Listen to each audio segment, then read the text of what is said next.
La siguiente historia nos sucedió a mi hermana y a mí hace algunos años, fue algo que nos marcó mucho y que nos hizo darnos cuenta de que realmente la realidad supera a la ficción. Mi nombre es Paola y mi hermana se llama Teresa. En ese entonces teníamos 23 y 18 años y vivíamos en una casa algo pequeña que rentábamos en Mazatlán. Realmente éramos de Puebla, pero nos habíamos mudado juntas hasta allá. Porque yo iba a hacer mis prácticas y como mi hermana había terminado la prepa e iba a tomar un año sabático, decidió irse conmigo. Estudié turismo y era un gran lugar para poner en práctica mis conocimientos. Fue difícil al principio, pues no encontramos trabajo tan fácil, pero en cuanto lo conseguimos todo estaba perfecto.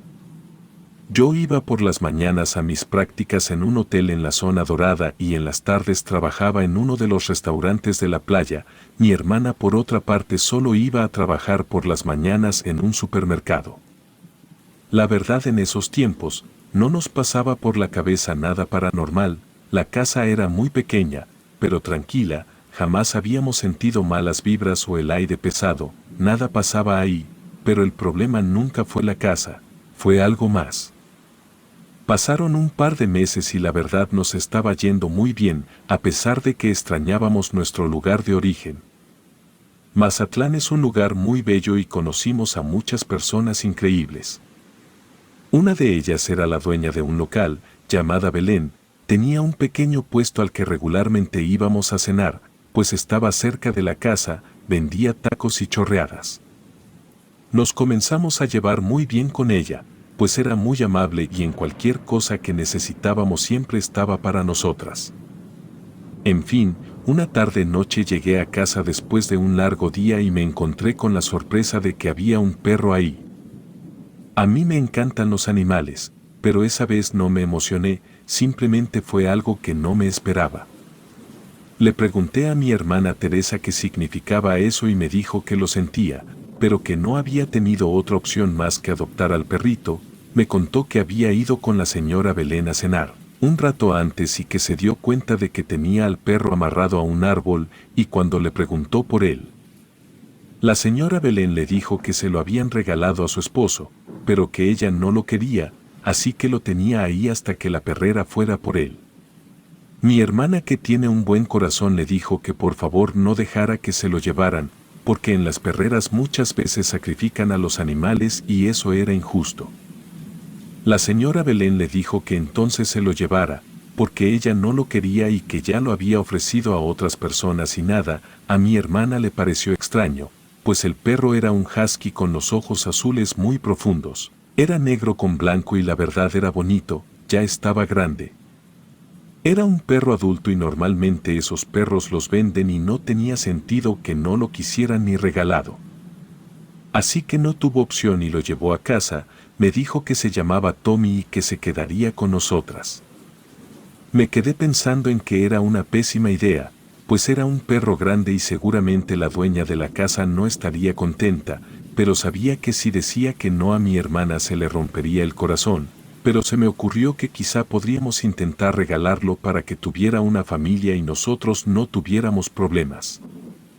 Siendo sincera, el animal me parecía un poco raro, a pesar de parecer un husky real y ser muy bello con esos ojos y ese pelaje, tenía algo raro. No podría explicarlo completamente, pero su mirada parecía vacía y tenía una expresión como de enojo.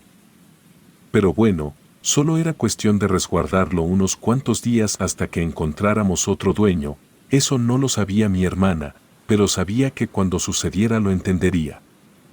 Tommy se quedó en casa con nosotros y al principio, todo parecía estar en orden. Mi hermana y yo nos esforzamos por cuidarlo y darle cariño, pero conforme pasaban los días, noté que su actitud no era del todo normal. Por las noches, se ponía inquieto y comenzaba a aullar de una manera desgarradora. Nos costaba conciliar el sueño con ese lamento lastimero resonando en la casa. Me despertaba sobresaltada, y mi hermana también se sentía incómoda por sus aullidos nocturnos. Además, no parecía querer interactuar con nosotros, a pesar de nuestros esfuerzos por jugar con él o acariciarlo. Incluso no se ponía feliz cuando alguna de nosotras llegaba a casa. Siempre mantenía esa mirada fría y distante, como si ocultara algo. En este punto puede parecer extraño el no confiar de todo en un animal, porque ellos son puros e inocentes, pero ese perro tenía algo que no estaba bien. Una noche, mientras mi hermana y yo intentábamos calmar a Tommy, notamos que algo estaba mal. El perro no estaba mirando hacia nosotras, sino hacia una esquina oscura de la sala. Sus ojos azules brillaban con furia, mientras gruñía y ladraba en dirección a la nada. Estábamos asustadas y confundidas. ¿Qué estaba perturbando tanto a Tommy? Había algo en nuestra casa que no podíamos ver. El suspenso se hizo presente y a pesar de que ya había buscado otro dueño para el perro, nadie quería llevárselo. Mandaba fotos a mis conocidos y siempre me decían que sí al darse cuenta de que era un perro de raza, pero cuando lo veían en persona se arrepentían de inmediato y se iban como si hubieran visto al mismísimo diablo. Era una situación complicada, pues ese suceso había cambiado nuestra rutina y nuestra vida en Mazatlán. Una noche en la que mi hermana y yo ya estábamos dormidas, un sonido extraño me despertó.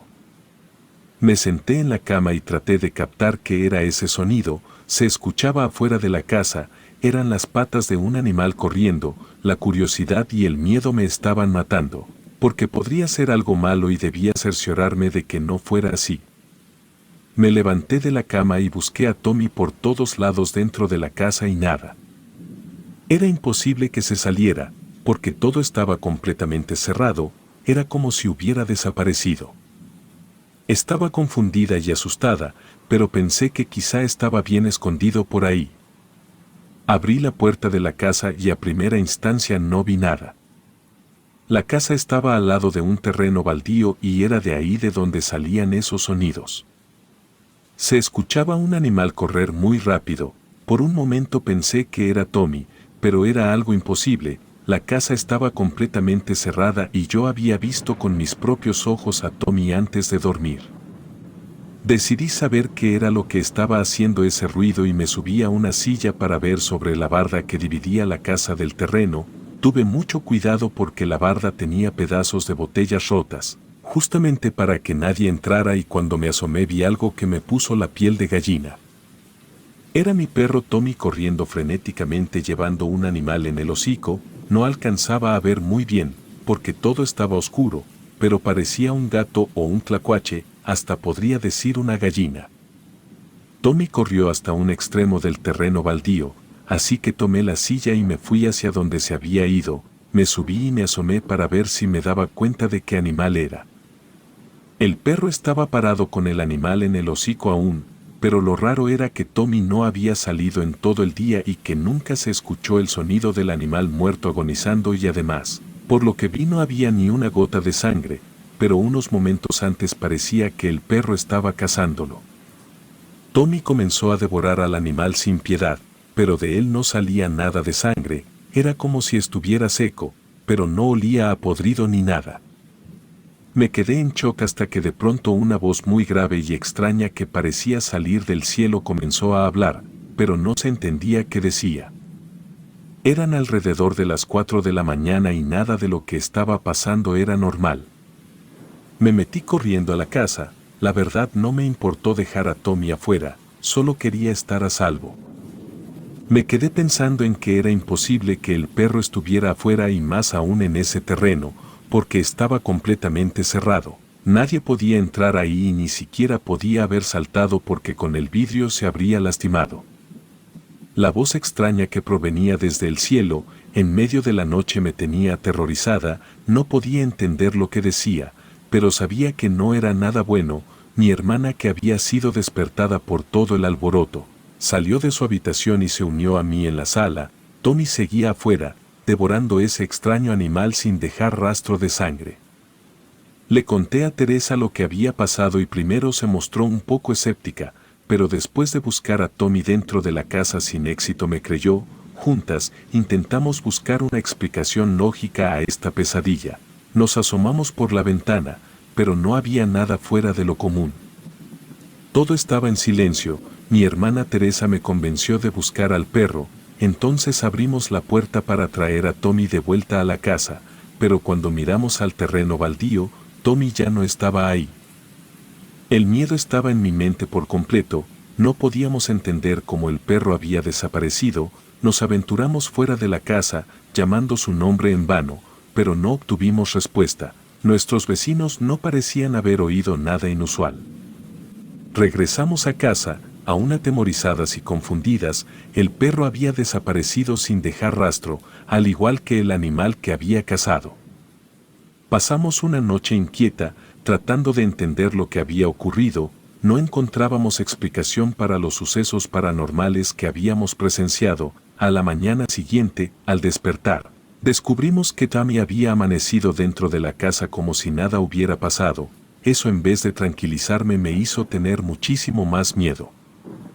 ¿Cómo era que el perro estuviera en el terreno la noche anterior y por la mañana ya estuviera en casa como si nada? Mi hermana estaba temblando de miedo cuando lo vio dormido en la sala.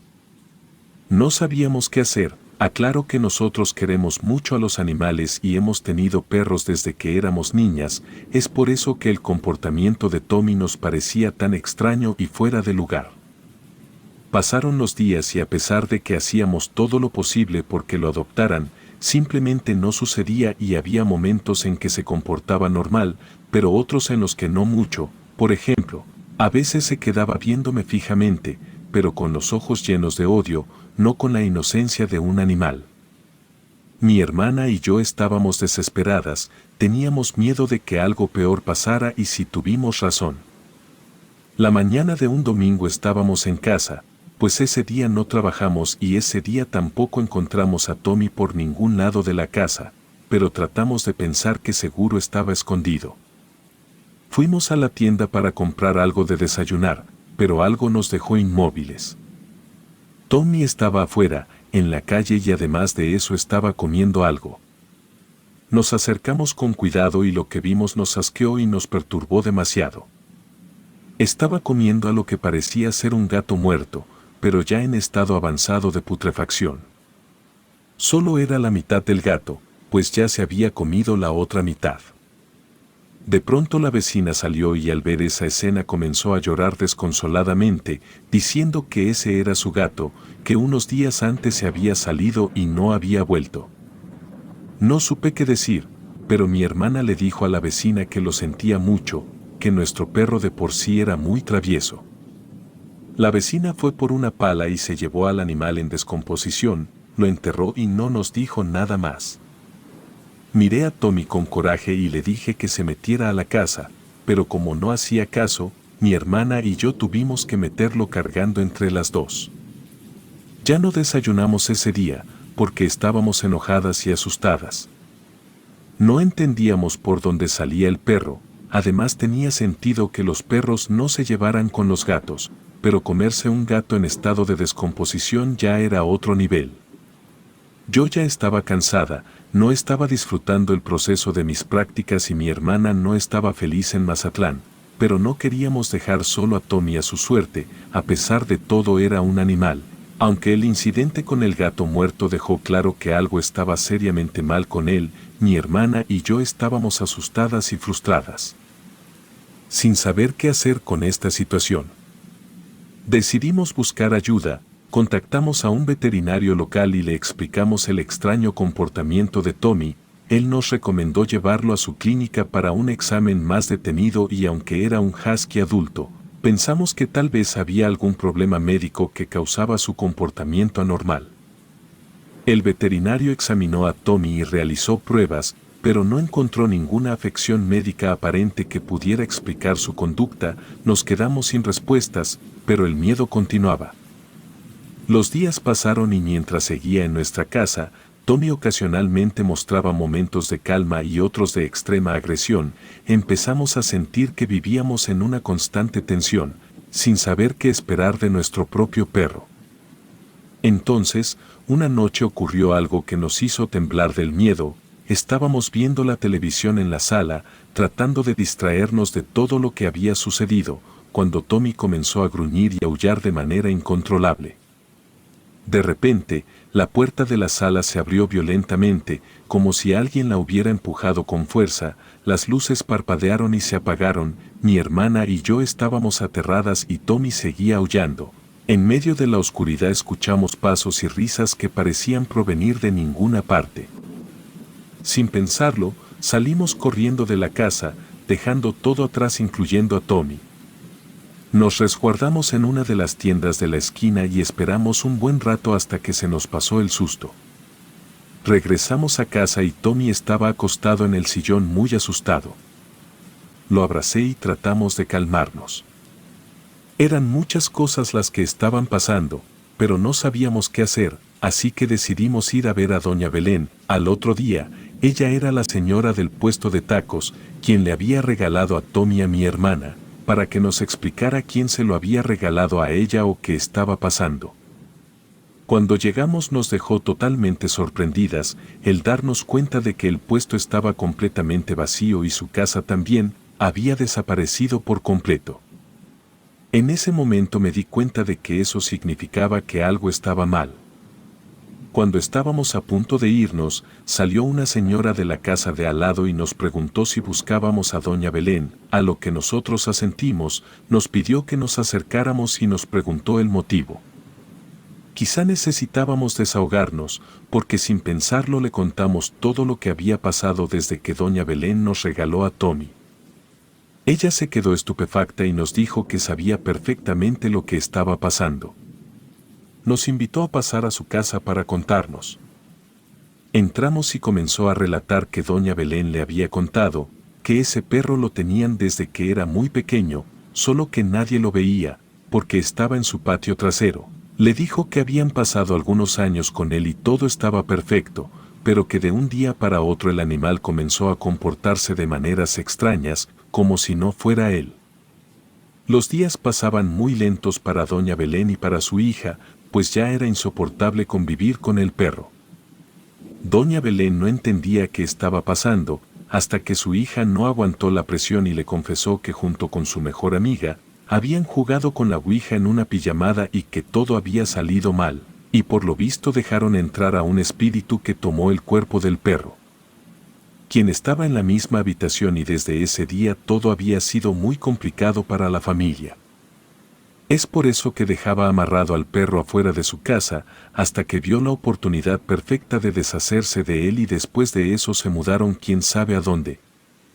Esa revelación me cayó como balde de agua fría, no podía creerlo, todo comenzó a encajar. Le dimos las gracias a la señora y nos fuimos sin saber qué hacer.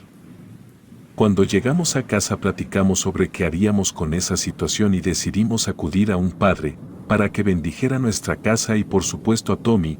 Más tarde fuimos a la iglesia y le contamos todo al padre, quien quedó de ir al día siguiente. Estábamos un poco más tranquilas al saber que la situación podía resolverse y la verdad en el fondo estaba muy triste, por lo que le estaba pasando a Tommy, porque él no tenía la culpa. Cuando llegó la noche me fui a dormir, ya habían pasado unas 2 horas cuando escuché que tocaban la puerta de mi cuarto, salí y era mi hermana quien estaba susurrando que afuera se escuchaban unas voces. Le dije que fuéramos a ver qué era, aunque teníamos mucho miedo debíamos saber qué estaba pasando, se escuchaban voces hablando muy bajito, por un momento pensé que eran mis vecinos. Nos asomamos a la ventana y nos dimos cuenta de algo horrible. Tommy estaba parado en 2 patas y al parecer quien hablaba era él y estaba frente a un hombre de túnica negra. Nos fuimos corriendo a mi cuarto y nos pusimos a rezar, hasta quedarnos dormidas pidiendo que ya fuera el día siguiente para que llegara el padre. Al amanecer fuimos a la sala y vimos que ahí estaba Tommy durmiendo como si nada. Un rato después llegó el padre y comenzó bendiciendo los cuartos. Cuando Tommy escuchó los rezos comenzó a retorcerse en el piso y a aullar de maneras extrañas. El padre le roció agua bendita y oró por Tommy, quien seguía moviéndose muy feo y podría jurar que escuché que el perro habló. Fue un tormento ver y escuchar todo eso. Hasta que después de mucho tiempo se quedó inmóvil y dio un grito como de humano. Después de eso el ambiente cambió por completo, abracé a mi hermana y le dimos las gracias al padre. Tommy desde aquel día comenzó a comportarse como un perro normal y hasta el día de hoy está con nosotras y nunca más volvió a comportarse como antes. Soy muy feliz de haberle quitado ese peso, no fue justo que mi perro sufriera de esa manera.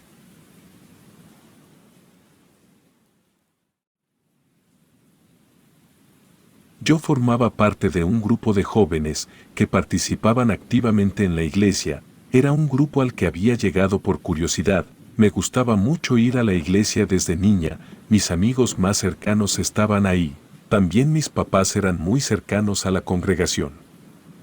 Después de un tiempo de estar ayudando como voluntaria, me pareció buena idea involucrarme más, comencé a dar catecismo dominical, también participaba en los eventos de kermeses y pláticas para niños. Es algo muy bello que siempre recordaré con todo el amor. Aún sigo participando en algunos eventos, pero me he involucrado más en mi trabajo. Hoy soy una maestra de secundaria que imparte clases de español en un colegio católico, y eso es algo que me provoca mucho placer hacer. Pensé en hacerme monja, como muchas veces pasa por la mente de las chicas que nos acercamos a la iglesia. Y muy fervientemente practicamos nuestra fe. Durante esos momentos en los que estaba dudando si mi futuro era ser hermana o solo ser parte de esto, al lado de un esposo que me amara. Cuando consulté al Padre sobre mis dudas, él me recomendó hacer un tiempo de misiones. Me dijo que podría ayudarme a entender la diferencia de las vidas dedicadas completamente a Dios y las que se acercan a Él en la normalidad de sus días. Tengo que admitir que pensé que el Padre me estaba menospreciando. Yo quería saber si Él creía que yo podría. Me estuve esforzando por entender lo que me había dicho por medio de mis servicios normales. Hasta participaba en el coro y para mí no había nada mejor. Además ya estaba más allá de los 17 sin pasar por el enamoramiento. No encontraba a quién o cómo era eso, así que la idea de convertirme en monja comenzó a parecerme la mejor idea para mi futuro.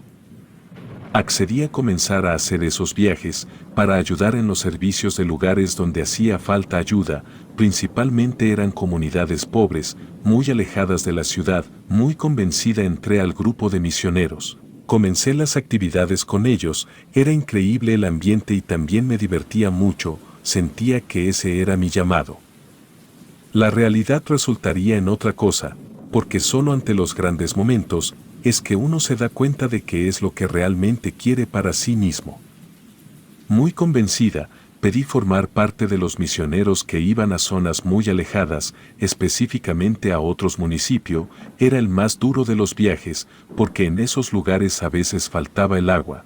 Las personas tenían muchas dudas.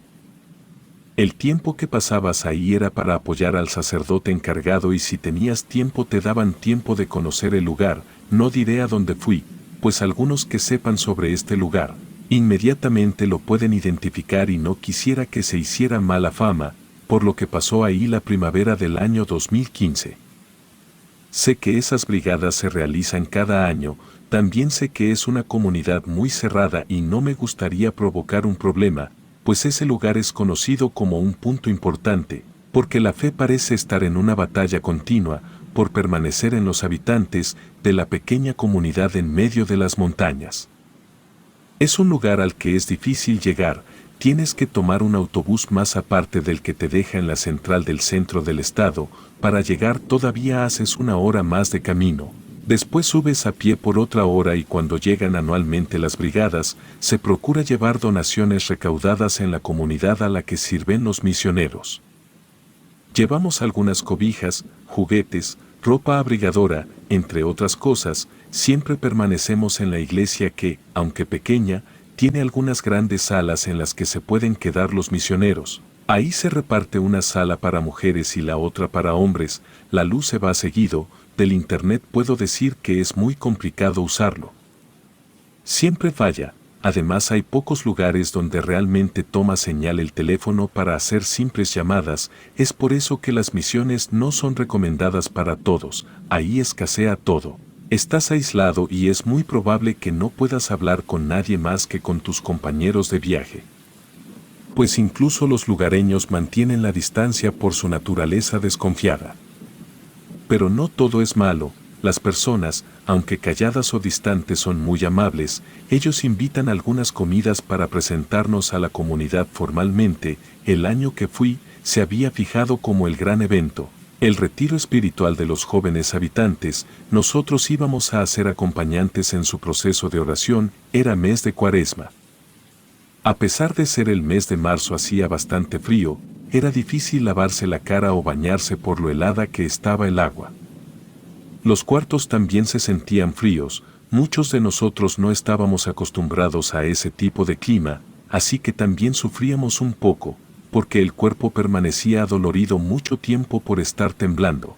Nos quedamos 15 días, en los cuales desarrollamos actividades como pláticas sobre la Biblia, dudas sobre las relaciones de noviazgo en parejas jóvenes católicas, también ayudamos en el acarreo de agua, la limpieza del lugar, la reconstrucción de algunos espacios y en ese tiempo estaban pintando la fachada de la notaría, así que también me tocó participar en la pintada del lugar. A pesar de lo pesado que fue, me sentía muy bien, podría decir que hasta demasiado feliz, era una sensación como de flotar, la que me recorría todo el cuerpo haciéndome siempre estar activa, dispuesta a ayudar. Hasta ahora entiendo que se tiene que sentir mucho más que felicidad por la diversión, para dedicarse al camino de servicio al otro.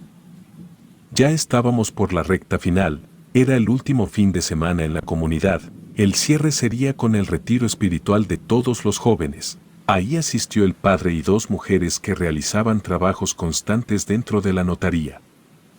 Una era la secretaria de la oficina parroquial y la otra señora, más grande, era la encargada del grupo de oración de la parroquia. Comenzamos el viernes por la tarde.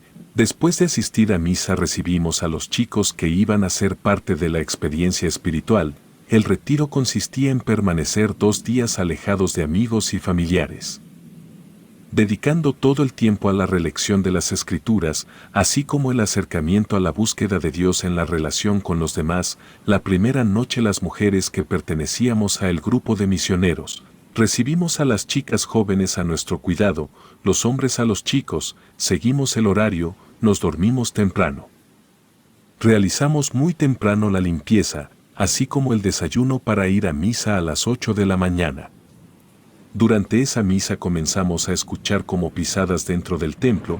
Pensé que alguien había llegado tarde o se había metido por error, pero no sabía cómo o por qué. La iglesia permanecía cerrada por esa actividad. Las familias irían a reunirse con sus hijos. Hasta el domingo tras la misa de mediodía, me desconcentraba escuchar esas pisadas, me volteaba a ver por todos lados, para ver si lograba saber quién estaba faltando al respeto. Pero no vi a nadie fuera de lugar, mis compañeros también estaban buscando la procedencia de esos pasos. Tras el servicio religioso, continuó la actividad de lectura y explicación de escrituras, pero una chica nos había dicho a la salida del templo que se sentía mal. Ella era una chica de mi edad, con rasgos indígenas muy marcados, me parecía muy linda, tenía una presencia tranquila. A ella le gustaba mucho ser atenta con nosotros y nos preguntaba si podía hacer algo más o si necesitábamos algo durante la semana y días que estuvimos haciendo labores de trabajo. Ese día la vi pálida, le pregunté por qué no había desayunado, pero no quiso decirme, me pidió que la llevara con el padre, fuimos juntas, pero a medio camino comenzó a tener mareos. Tengo que admitir que mientras detenía su pelo para que no lo ensuciara, lo primero que pensé es que estaba embarazada y sentí mucha pena por ella. En ese momento creí que estaba perdida por salirse del camino de la buena iglesia. Al ir con el padre, me pidió que le dejara confesar a quien llamaré Clara. Mientras esperaba afuera de la oficina del sacerdote, comencé a notar que había un mosquerío por todos lados, me los espantaba y sentía que me picaban la piel. Ella salió. Me dijo que la acompañara a continuar con las actividades, pero era hora de comer. Cuando llegamos al comedor improvisado, ella se sentó en una silla muy lejana a todos, se veía sudorosa. Eso era raro, pues seguía haciendo una sensación de frío en el aire. Ella no pudo comer, a pesar de que aceptó el plato con comida. Justo al momento del primer bocado salió rumbo al baño. Como yo estaba cuidando de ella, la seguí. Ella había cerrado la puerta del baño. No podía ayudarla, solo escuchaba todo y en un punto la escuché llorar. Le pregunté si estaba bien y me dijo que sí, pero siguió llorando. Toqué la puerta de metal, pues estaba preocupada y le dije que si necesitaba hablar con alguien o ayuda podía confiar en mí. de verdad que yo era una chica muy tonta en ese momento. Ella no me contestó pronto. Se tardó unos minutos, me preocupé y le dije de nuevo si estaba bien. Ella me dijo que sí para después seguir vomitando.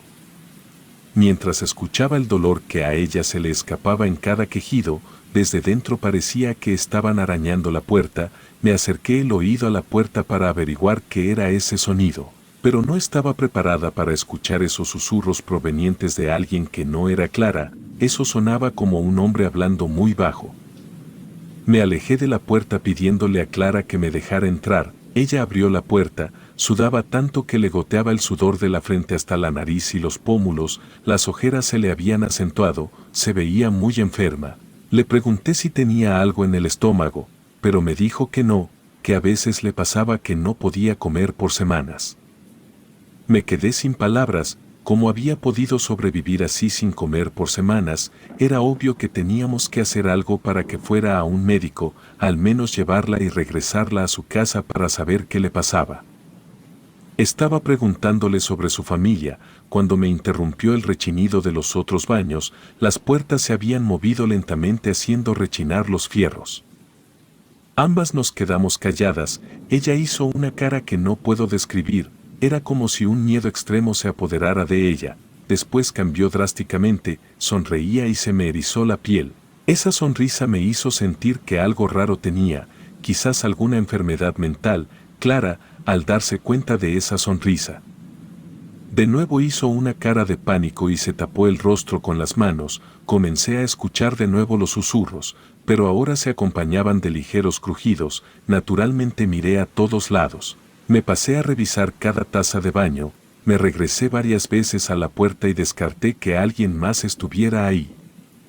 Clara cantaba bajito mientras dejaba sus manos en la cara. Me regresé a ella, que esperaba parada justo a la salida del baño, y le pregunté qué canción era la que cantaba. Pero ella me contestó que ella no era la que estaba cantando y se quitó las manos de la cara. Sus labios estaban estáticos, pero la voz que cantaba se seguía escuchando. El sonido provenía del baño. Sin pensar en nada, ni siquiera en persignarme o algo, salí corriendo hacia donde sabía que estaba el padre. Al llegar todos estaban en el momento de la oración, estaban teniendo una plática con el padre que estaba programada. Clara entró y se sentó sin decir nada. Yo me quedé viéndola preocupada. Le hice una seña al padre para avisarle que algo estaba mal con ella. Él pidió un minuto y se acercó a mí. Creo que mi expresión lo decía todo. Algo malo estaba pasando. Cuando tuve que decirle lo que pasaba, no sabía si iba a pensar que estaba loca, por lo que solo le dije que creía que Clara necesitaba ayuda, lo más pronto posible porque no paraba de vomitar. Clara en algún momento, sin darnos cuenta, se había parado de su silla y se había puesto con la cara contra la pared, hasta el fondo del cuarto que se estaba usando como salón de clases, pues en la noche se convertía en el dormitorio de todas las chicas. Varios de los chicos presentes comenzaron a preguntarle si estaba bien. Pero ella no contestaba. El padre alzó la mano en señal de que guardáramos silencio un momento, mientras se acercaba muy lentamente a la chica. Cuando se acercó, tocó a Clara del hombro y ella se sobresaltó, volteando rápido a preguntar si pasaba algo. Se veía confundida. Sin mirarme, el padre me preguntó si había hecho algo así antes ella, pero le dije que no, que solo parecía enferma del estómago. Pero por algo, le dije que había estado rara en el baño, que parecía que estaba mal y luego bien de repente hasta cantaba. El padre nos dijo que comenzáramos a salir de la sala. Tenía que hablar con Clara para saber cómo se sentía. Ella se dejaba conducir por él hasta las sillas a donde la llevaba para sentarla. Recuerdo que las señoras que nos acompañaban comenzaron a ayudarnos con los cuadernos y las Biblias. Pero antes de poder hacer más se cerró el portón de esa sala con fuerza. Di un salto, pues estaba cerca de la puerta, y me tomó por sorpresa, pues permanecía atenta a Clara y la veía más desorientada. Algunos de los asistentes se quedaron afuera. Solo permanecieron dos adentro y la señora que era la secretaria. Como el portón tenía un vidrio de esos que no permiten ver bien hacia adentro, comencé a jalar con toda mi fuerza las manijas para ver si podía abrir, aunque sea a un lado del portón, para poder entrar a ver lo que pasaba. Varios de mis compañeros se acercaron a ayudar, todos queríamos abrir la puerta pronto. De pronto los sonidos de los gritos de una chica se escucharon, se transformaban en horribles gritos aterradores, luego en gemidos de mujer, después en berridos de animal. Todos nos alejamos del portón como si estuviera maldito. La señora comenzó a rezar, nos dijo que rezáramos con ella y que la siguiéramos. No hice caso y le dije que era más importante ayudar a Clara. Quizás estaba pasando por algún episodio mental o físico terrible y ni el padre había podido ayudarla. Los otros siguieron a la mujer que rezaba y solo un muchacho me dijo que él me iba a ayudar. Me sostuvo entre sus hombros, para ver si lograba ver algo entre las ventanas de la parte de arriba del portón. Adentro se escuchaba un caos, las sillas rechinaban como si las estuvieran moviendo todas al mismo tiempo.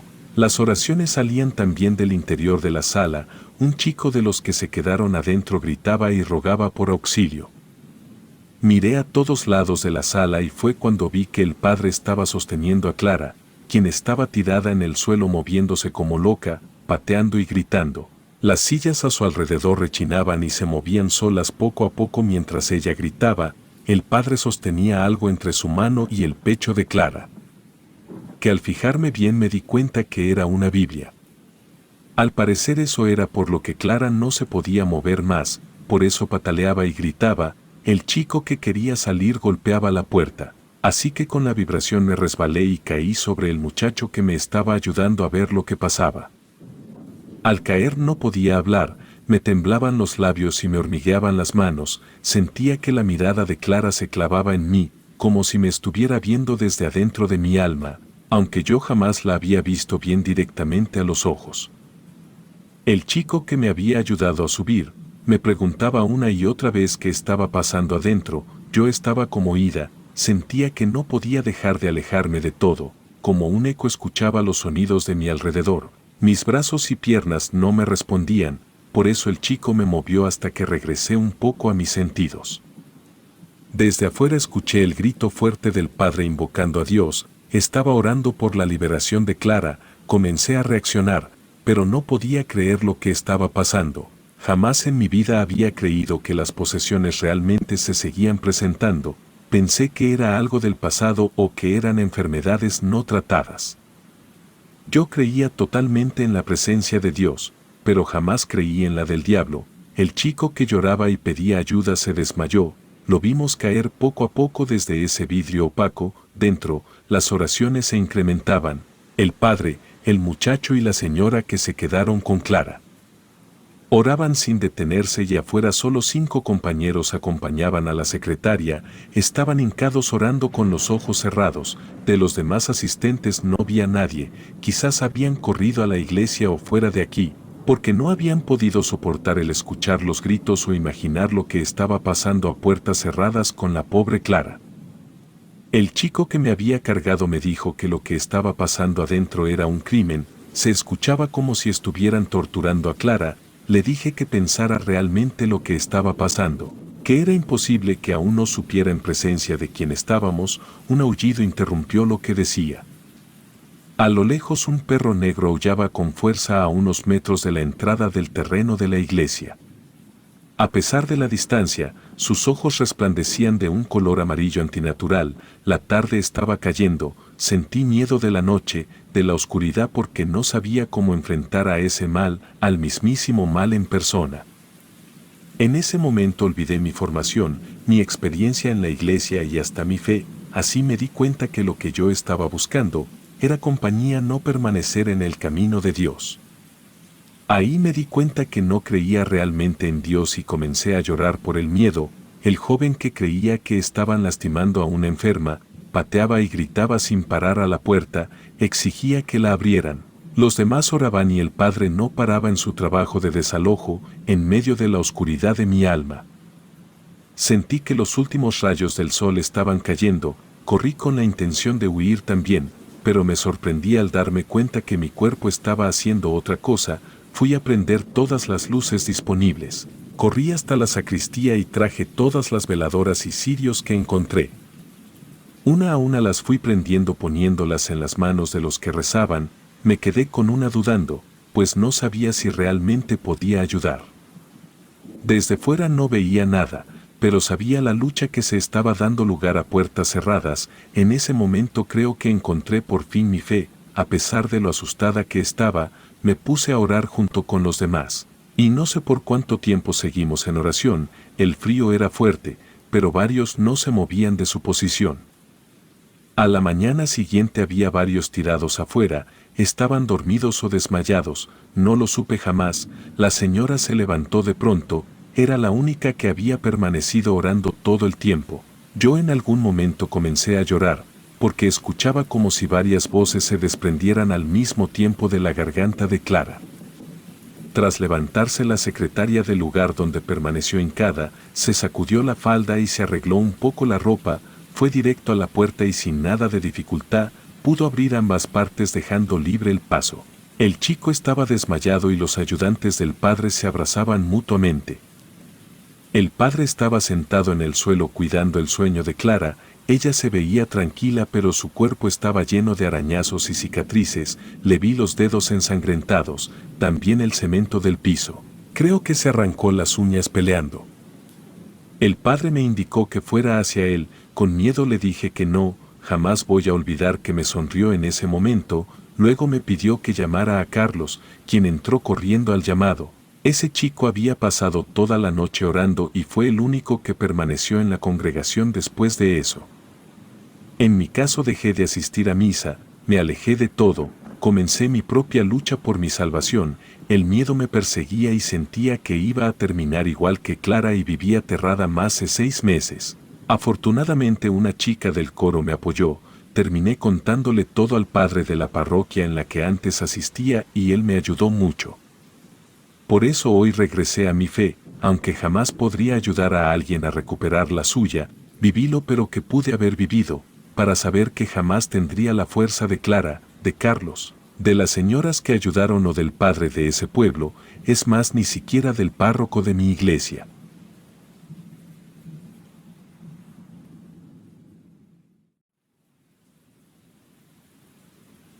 Era un frío y oscuro rincón de México, hace muchos años, cuando yo era un joven charro que cabalgaba de pueblo en pueblo. Mis noches estaban llenas de soledad, pero también de inquietantes historias que solo los lugareños se atrevían a susurrar al oído de un forastero como yo. Mi camino me llevó a un pequeño pueblo en las montañas, un lugar apartado y aislado del mundo. El viento soplaba a través de las callejuelas desiertas mientras mi caballo y yo avanzábamos por las empedradas calles. La luna arrojaba su luz pálida y fantasmal sobre los edificios abandonados y las sombras danzaban en las esquinas. Fue entonces cuando lo vi, un hombre solitario en medio de la plaza principal, vestía un traje de charro antiguo, con botas de cuero y un sombrero ancho que cubría su rostro. Su silueta se destacaba contra el fondo de la noche, pero algo en su postura me hizo sentir un escalofrío en la espalda. Me acerqué con precaución, mi corazón latiendo con fuerza en mi pecho. El hombre de charro parecía perdido en sus pensamientos, mirando fijamente hacia el cielo estrellado. Cuando me aproximé, finalmente levantó la cabeza y su rostro estaba oculto en la sombra de su sombrero. ¿Quién eres?, le pregunté con temor en mi voz. El hombre de charro finalmente habló, su voz era suave como el susurro del viento, pero con un tono triste y melancólico. Soy un alma en pena, un charro maldito por los pecados de mi pasado. Cabalgo por estas tierras en busca de redimirme, pero mi destino es vagar eternamente. Sus palabras helaron mi sangre. ¿Qué tipo de pecados podrían condenar a un hombre a un destino tan siniestro? Antes de que pudiera hacerle más preguntas, el charro misterioso desapareció en la oscuridad de la noche, como una sombra fugaz. A lo largo de mis viajes, encontré a otros que hablaban de este charro errante, decían que había cometido actos atroces en vida y que su alma atormentada estaba condenada a vagar por los pueblos, buscando la redención que nunca encontraría. Esa noche en particular, después de mi inquietante encuentro con el charro maldito, la oscuridad parecía envolverme con una sensación de angustia. Me refugié en una humilde posada del pueblo, pero incluso bajo un techo, no podía escapar de la sensación de que algo siniestro acechaba en las sombras. La cama crujía con cada giro mientras intentaba conciliar el sueño.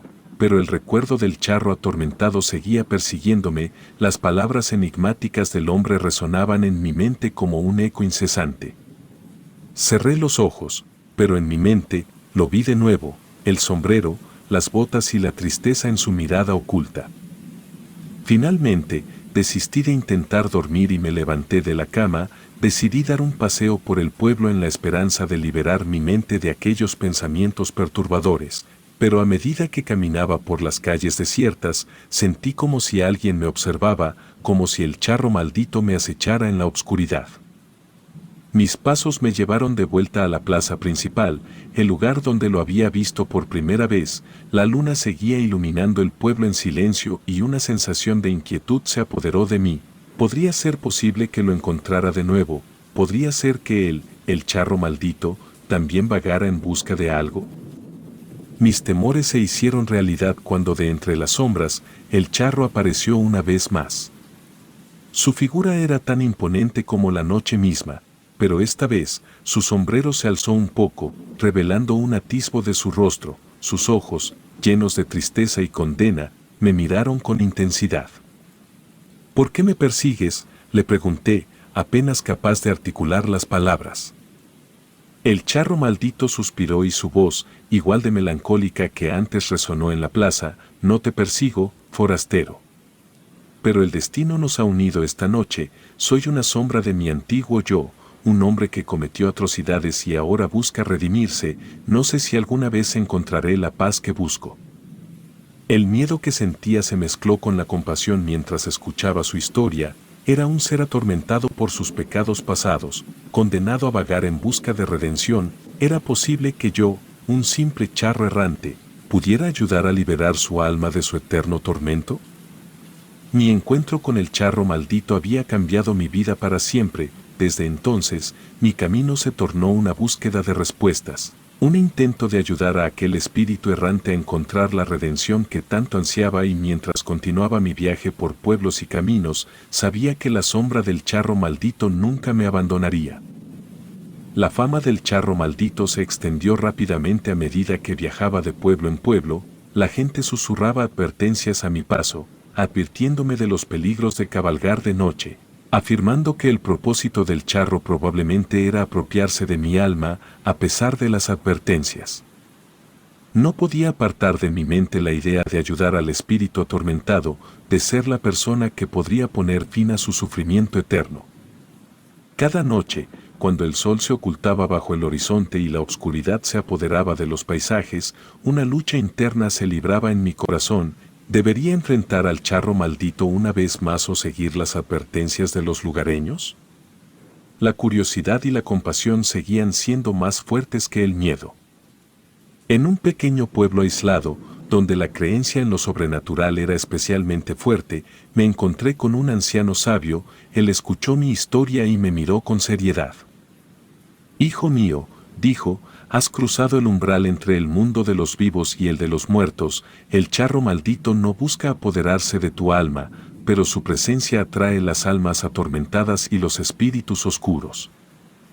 El anciano sabio me advirtió que el charro era un faro para las entidades siniestras y que mi empeño en encontrarlo podía traer consecuencias inimaginables. Sin embargo, me ofreció una pista crucial. Me dijo que si realmente quería ayudar al charro maldito, debía encontrar el lugar de su última atrocidad, donde había cometido los pecados que lo habían condenado. Decidido a seguir adelante, emprendí mi búsqueda en busca de pistas sobre el paradero del lugar maldito. Cada pueblo tenía una historia diferente, pero poco a poco fui descubriendo detalles que me acercaban a la verdad. A través de antiguos relatos y archivos olvidados, llegué a un pueblo abandonado en las montañas, donde se decía que el charro había cometido sus peores actos. Aquella noche, cuando la luna brillaba en su plenitud, me aventuré hacia ese pueblo en ruinas. La sensación de inquietud creció a medida que me acercaba al lugar de la tragedia. Sabía que algo siniestro acechaba entre los escombros y las sombras. Cuando llegué al centro del pueblo, el suelo crujía bajo mis botas y una sombra se alzó desde las profundidades de la oscuridad. Era el charro maldito y esta vez no estaba solo. A su alrededor, Las almas en pena y los espíritus oscuros se materializaron, ansiosos por encontrar una víctima para su sufrimiento eterno. Mi corazón latía con fuerza mientras enfrentaba esta manifestación de lo sobrenatural.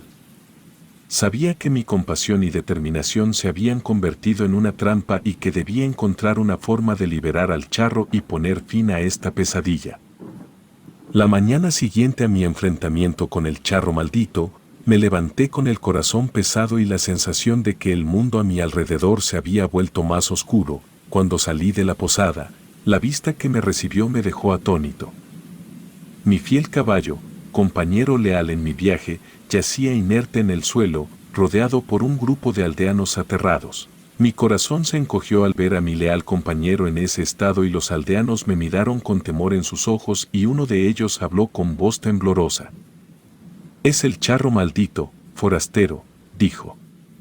«Aseguran que vino en la noche y se llevó el alma de tu caballo. Es una criatura de pesadilla que no conoce fronteras entre los vivos y los muertos». El shock y la pena se apoderaron de mí y la idea de que el charro hubiera dañado a mi fiel compañero me llenó de furia.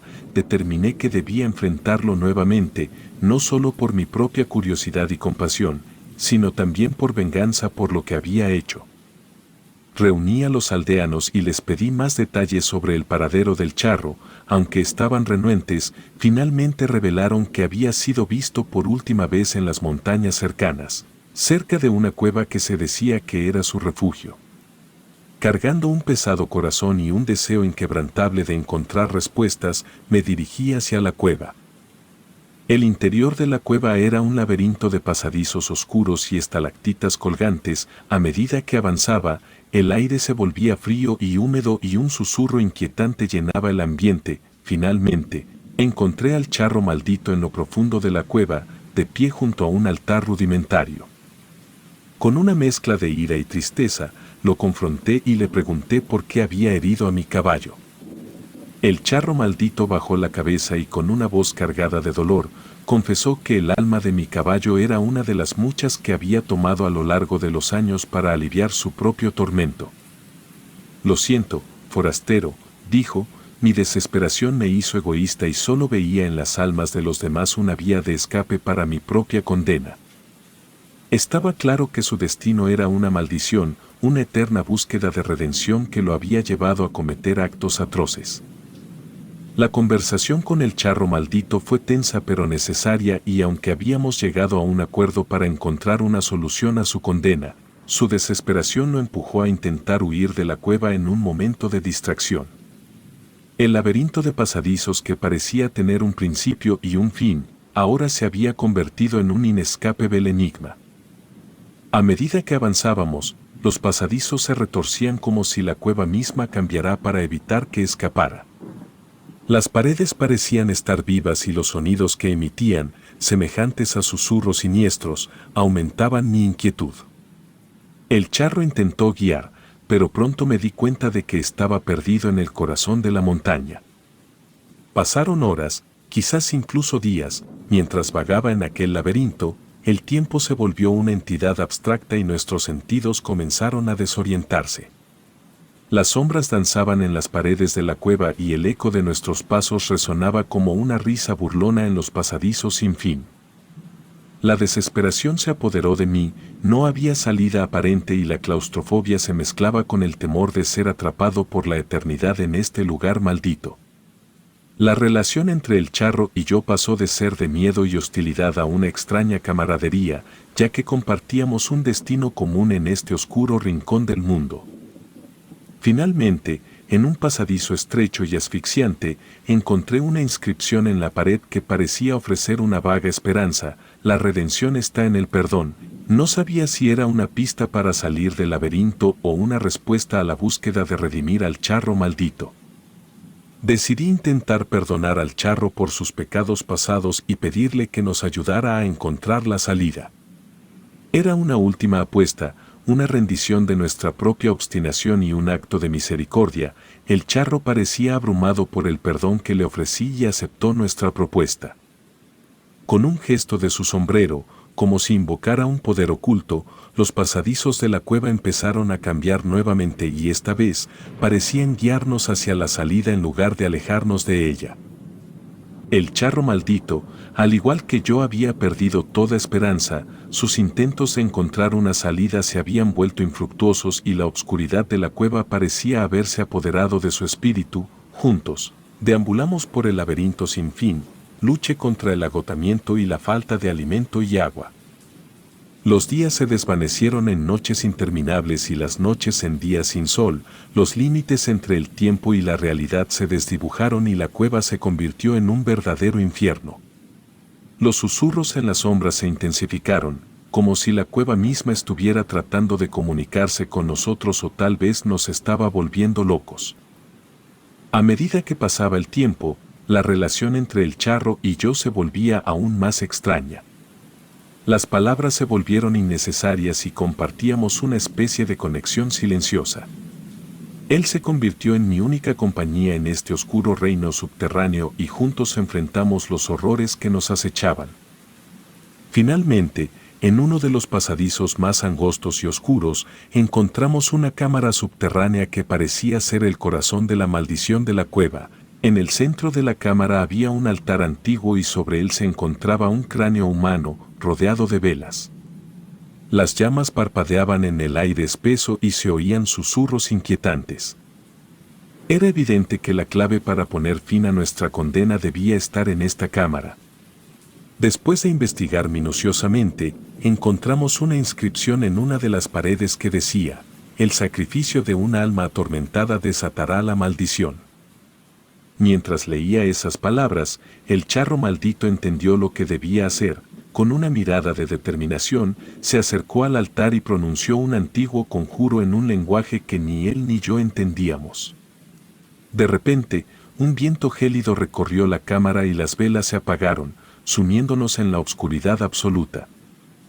Cuando las luces parpadeantes regresaron, el charro había desaparecido, las paredes de la cueva temblaron y crujieron, como si estuvieran liberando algo, y entonces, de repente, una luz brillante iluminó la cámara, revelando una salida que antes había estado oculta.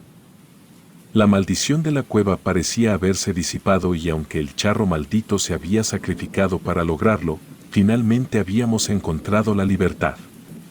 Con el corazón lleno de gratitud y pesar por su sacrificio, salí de la cueva y regresé al mundo exterior. Mi encuentro con el charro maldito y la experiencia en esa cueva maldita me marcaron para siempre. Sabía que debía contar la historia para que otros conocieran la maldición y la redención que habíamos encontrado en ese oscuro rincón del mundo, donde el precio de la liberación había sido el sacrificio de un alma atormentada. Sin embargo, aquel charro siempre se aparece en mis sueños, como si quisiera comunicarme algo.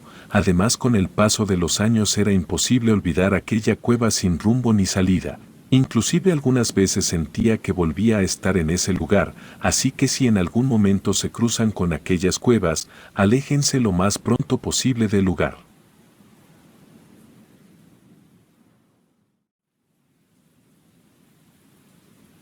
Existen muchas historias que giran en torno a carreteras, puentes y zonas donde ocurren muchos sucesos difíciles de creer, por su naturaleza fantástica y el aura de misterio que las orbita.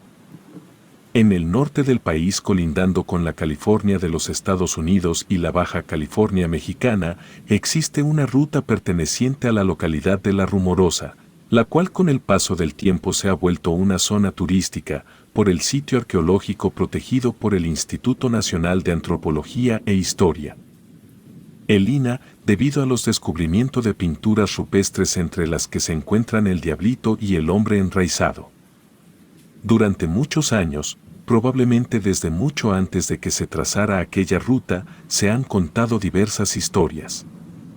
La muerte ha rondado esta zona y la sangre muy seguramente ha nutrido el suelo que hoy se encuentra cubierto por el asfalto y el concreto.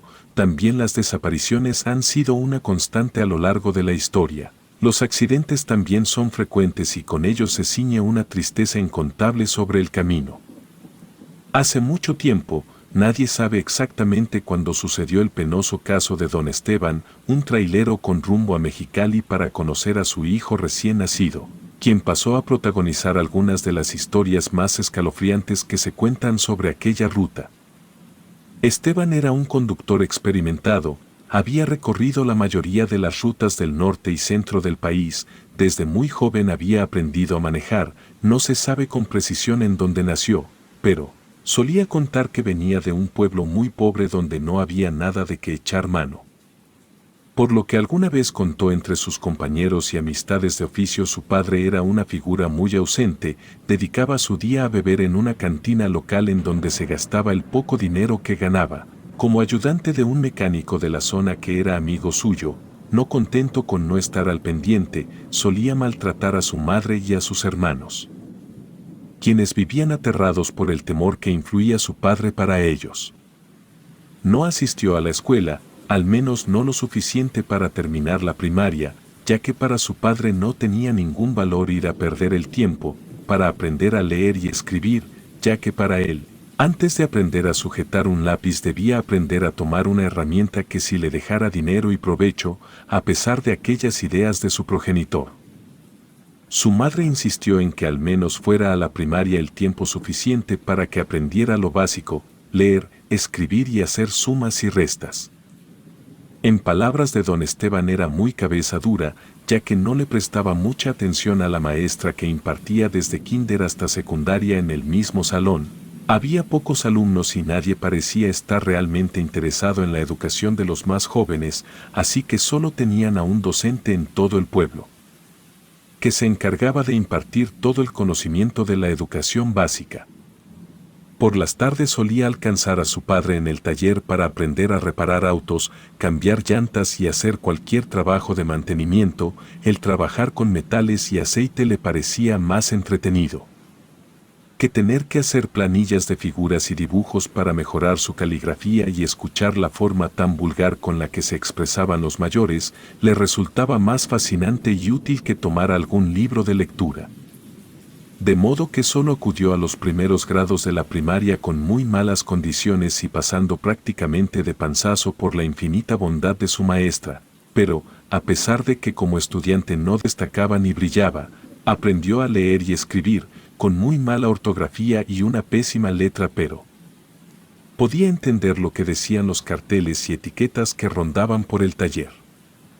Pronto el trabajo se volvió su principal actividad. Abandonó su educación sin previo aviso e invirtió todo su tiempo en aprender lo más que pudiera sobre mecánica. Tenía la esperanza de poner un taller como en el que trabaja cuando creciera y tuviera el dinero suficiente, pero la vida, Dios o el destino tenía otras cosas preparadas para Esteban. El propietario del negocio le enseñó todo lo que sabía y con el paso del tiempo, Esteban sustituyó al alcohólico de su padre y éste se dedicó enteramente a pasar todos sus días en la cantina, solicitando crédito que pagaba con el salario de su hijo. Durante aquellos años a Esteban le estaba yendo relativamente bien, con el poco dinero que le sobraba por su trabajo, ayudaba a su familia para que sus hermanos no pasaran hambre. Era el mayor y sentía mucha responsabilidad con ellos, ya que su padre era un completo desobligado, su madre se empleaba en los negocios y casas de la zona, pero no le pagaban el suficiente dinero ni era una fuente de empleo muy segura, así que la familia dependía enteramente del ingreso de su hijo mayor. Esteban se convirtió en la mano derecha del propietario del taller.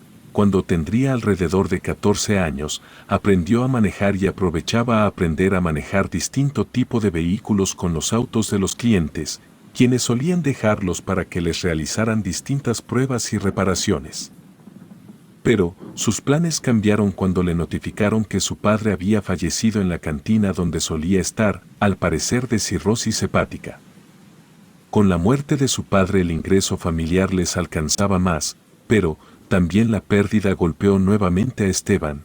El propietario del taller falleció en un accidente justamente mientras conducía por la Rumorosa con destino a Ensenada, para visitar a su hija y conocer a su nieto que hacía algunos meses había nacido.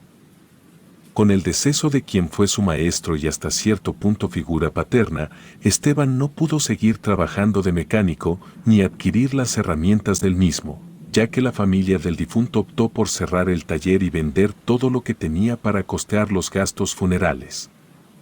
Sin trabajo, Sin dinero para emprender, buscó empleo en su localidad pero no tuvo suerte, hasta que en cierta ocasión mientras había ido a buscar empleo a una gasolinera cercana, vio un anuncio en un remolque, donde leyó que estaban buscando conductores. Memorizó la dirección de la empresa y a través de pedir aventones y pagar por ellos realizando pequeñas reparaciones, logró llegar a la empresa donde ingresó a solicitar empleo. El encargado de recursos humanos, al escuchar la historia de cómo había llegado, decidió darle una oportunidad a un jovencito que apenas rondaba los 16 años. Ese mismo día le realizaron algunas pruebas de conducción y las logró aprobar. La empresa necesitaba que las vacantes se cubrieran cuanto antes, ya que tenían muchas entregas que realizar. Entró en el área de mantenimiento, dando servicio a los tractocamiones gracias a que tenía nociones de mecánica y aún no cumplía con la edad mínima para solicitar una licencia de manejo. Le propusieron que trabajara en aquel departamento, hasta que pudiera llevar una unidad él solo y aprendiera la reglamentación básica para trabajar de ese oficio. Esteban aceptó y durante 2 años mientras trabajaba como mecánico también fue aprendiz de trailero. Con los 18 años cumplidos y con una vacante libre para ser trailero, Esteban presentó su solicitud, acudió a las pruebas correspondientes y las aprobó sin ningún problema. El resultado fue que se ganó su lugar como conductor designado de una unidad. Mientras Esteban se abría camino como trailero, sus hermanos menores que se habían quedado con su madre en el pueblo, comenzaron a rodearse de malas personas y pronto estaban trabajando como halcones y dealers. Aquella situación provocó que Esteban decidiera distanciarse por completo de su familia. De vez en cuando solía visitar a su madre y le dejaba un poco de dinero para sus gastos, pero ella solía dárselos a sus hermanos. Por la naturaleza de su trabajo, no le permitió echar raíces en ningún lugar, se la pasaba la mayor parte de su día conduciendo por distintas rutas, transportando cualquier cosa que los clientes para la empresa que trabajaba le pidieran mover de punto A a punto B. Trabajó duramente durante varios años y pronto se aprendió la mayoría de las rutas y culminó todos sus viajes sin mayor problema. No se sabe cómo ni en qué momento se enamoró y casó con una mujer que vivía en Mexicali, y es que según sus compañeros, Esteban era una persona muy reservada que se limitaba a hablar lo suficiente, pero se volvía alguien más social cuando se tomaba algunas cervezas. El alcohol en su torrente sanguíneo lo volvía una persona más social y algunas veces incluso habladora. Durante algunas festividades que la empresa celebraba con sus empleados, fueron de las pocas veces en la que Esteban externó algunos de los detalles sobre su vida y su pasado.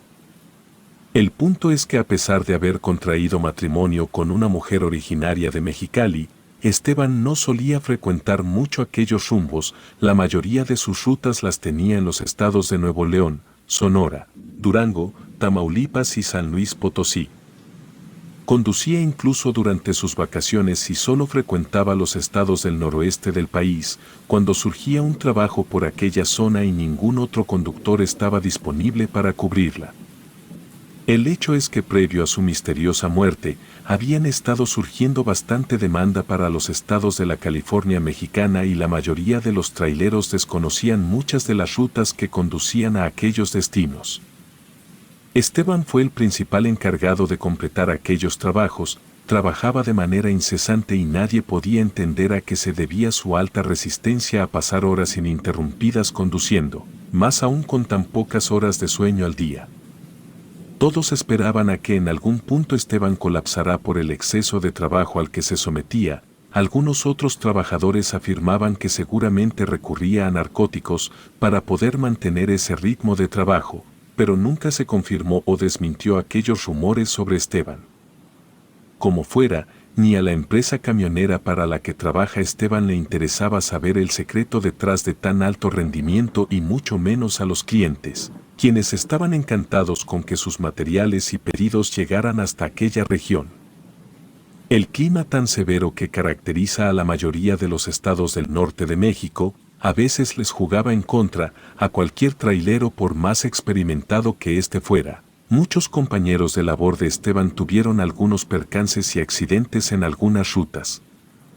La mayoría de ellos no pasaron de daños materiales y contratiempos, pero la alta demanda del mercado los superaba con creces, así que la industria vivía una excelente época.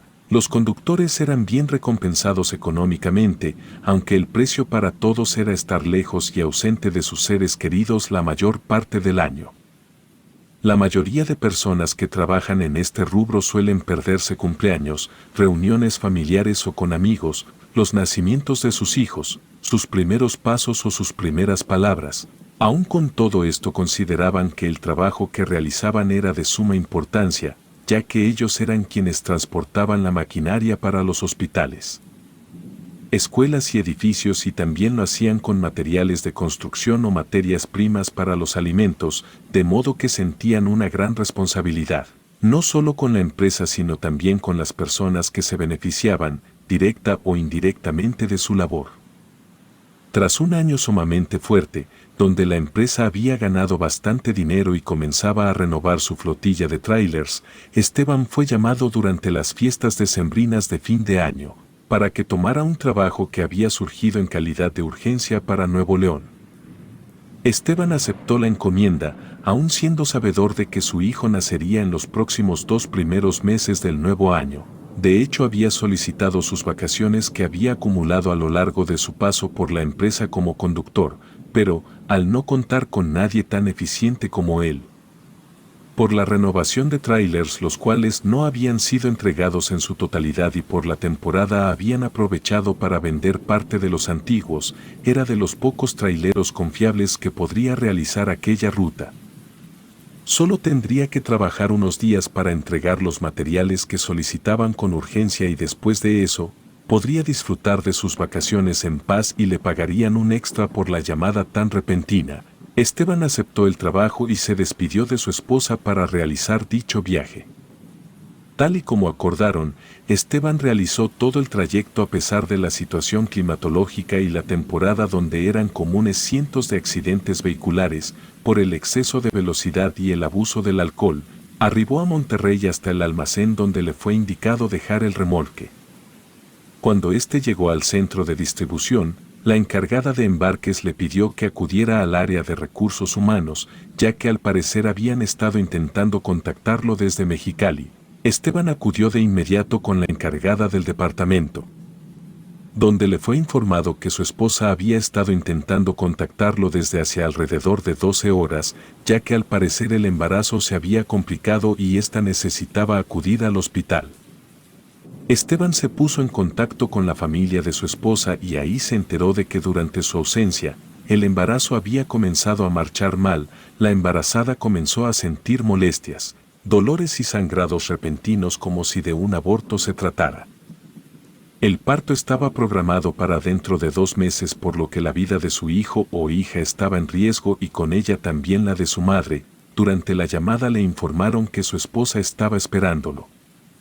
Sin pensarlo mucho, Esteban esperó a que desanclaran su unidad del remolque, para poner marcha hasta Mexicali. El equipo de mantenimiento le pidió esperar a que realizaran una valorización integral de la unidad, ya que era algo viejo aquel tráiler y no era seguro para él conducir sin un diagnóstico previo. Pero a Esteban poco le importó lo que el ingeniero le recomendó hacer. Le informó que su esposa estaba tratando de dar a luz en un hospital al otro lado del país y no había tiempo que perder, ya que de lo contrario no estaría ahí para conocer a su hijo. El ingeniero comprendió su angustia en las palabras y expresiones de Esteban y, a pesar de saltarse el protocolo, le dijo que le ayudaría a darle salida a su unidad, para que se pusiera en marcha lo antes posible. Esteban, con los nervios a flor de piel y la impaciencia por primera vez acechando a sus anchas, aceptó y esperó impacientemente en una banca, mientras el ingeniero les ordenaba a su equipo que detuvieran cualquier cosa que estuvieran haciendo y llenaran el tanque de diésel de la unidad. Mientras Esteban movía incansablemente sus pies, el personal del lugar estaba rellenando el depósito de combustible del tráiler. Los escasos minutos que se demoraron le parecieron una eternidad a Esteban. Al poco tiempo uno de aquellos jóvenes le indicó que ya podía partir. Esteban, sin perder un minuto, se subió a su unidad, revisó los espejos y los colocó en su lugar, ya que ahora no había remolque que llevar a cuestas. Encendió el motor de la máquina con ruedas y comenzó a maniobrar para salir del hangar donde se encontraba, buscó las rutas más rápidas para llegar a Mexicali y sobre un mapa tachó el camino de la Rumorosa, el mismo donde había tenido un accidente su anterior patrón, pero eso fue lo último que pensó. Estaba más preocupado por llegar a tiempo para recibir a su hijo o despedir a su amada que por recordar pérdidas anteriores. Condujo sin tomar ningún descanso, salvo para cargar un poco de combustible, cuando las agujas comenzaban a descender. No había dormido ni descansado lo suficiente de su anterior viaje y ya estaba realizando una ruta de retorno.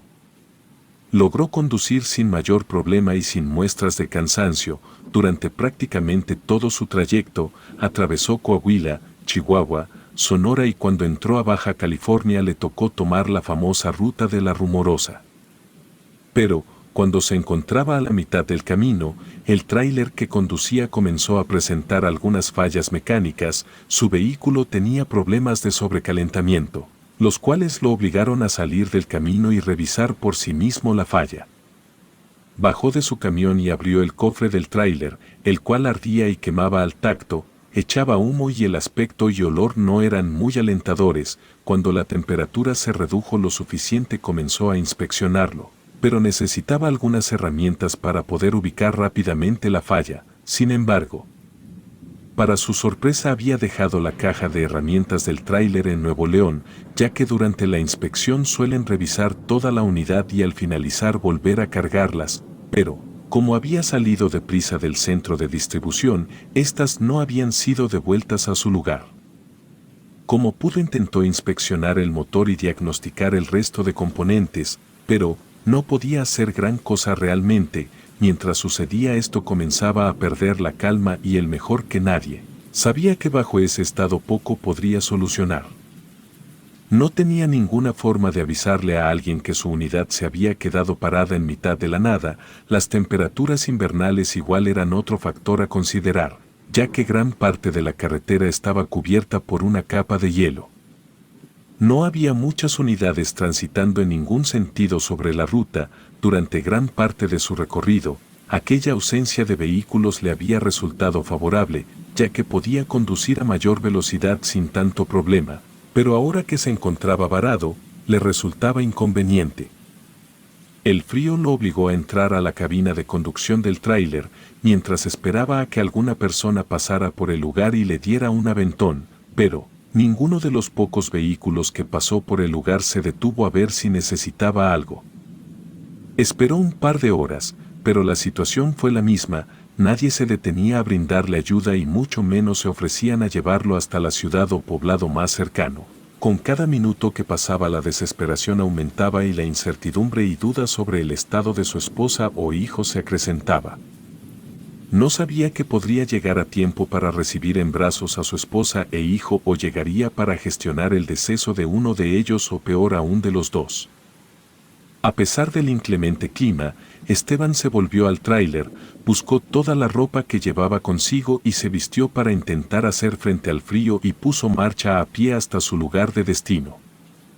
A partir de que Esteban dejó abandonada su unidad, no se sabe qué pasó con precisión. Algunas personas que condujeron por la ruta comentaron haber visto una figura caminando sobre la orilla de la carretera, pero que a pesar de los intentos de auxiliarlo y llevarlo se negó, continuando caminando sin siquiera detenerse. Otras versiones cuentan que algo persiguió a un hombre sobre esa misma carretera, ya que un conductor aseguró que mientras manejaba por el lugar, observó como una figura humana corría desesperadamente sobre la orilla del camino, mientras volteaba repetidamente la cabeza hacia atrás. Mientras sostenía un sobre en su mano y cuando este conductor se acercó para intentar ayudar, el hombre que corría desesperadamente sobre la carretera se acercó a la ventana y le entregó el sobre que llevaba consigo, pidiéndole que llevara ese dinero a su hijo que estaba por nacer. Seguido de aquel acto el hombre se quedó de pie inmóvil frente al conductor del vehículo hasta que éste se marchó. Los traileros que suelen tomar esta ruta suelen contar historias relacionadas a la aparición de un hombre que se encuentra pidiendo un aventón en la orilla de la carretera y cuando es socorrido por los traileros, Este sube y les entrega un sobre con dinero y les dice que se lo entreguen a su esposa que está a punto de dar a luz en Mexicali, para acto seguido esfumarse de la nada con la unidad en movimiento. Algunas historias dicen que si los conductores se quedan con el dinero, estos mueren en aparatosos accidentes. Relatos anónimos.